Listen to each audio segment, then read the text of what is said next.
തദ്ദേശ സ്ഥാപനങ്ങളിലേക്ക് സ്ഥാനാർത്ഥികൾ വിജയിക്കാനായി അഹോരാത്രം പണിയെടുത്തു.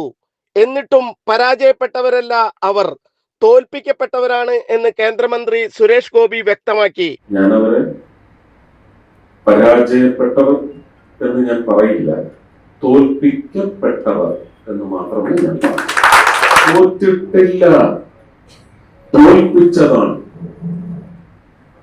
തോൽപ്പിക്കപ്പെട്ടതാണ്.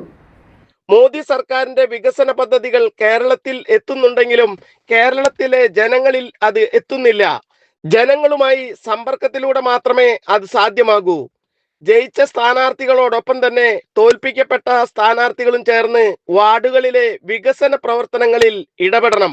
അപ്പോൾ തോൽപ്പിക്കപ്പെട്ടവരാണ് കൂടുതൽ ഉത്തരവാദിത്വത്തോടെ പ്രവർത്തിക്കുന്നത്.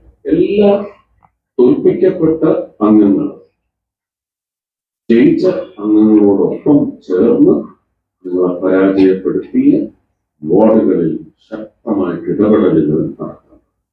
2019 മുതൽ എന്നെ തോൽപ്പിച്ചവർ രണ്ടാം തവണയും എന്നെ തോൽപ്പിച്ചു. എന്നിട്ടും താൻ പ്രവർത്തനം തുടർന്നു. 2019 ആദ്യമായി തോൽപ്പിക്കപ്പെട്ട് ഇതേ തത്വത്തിലാണ് 2024 വരെ ഞാൻ നീന്തിക്കയറിയത്. എതിരൊഴുക്കിനാണ്.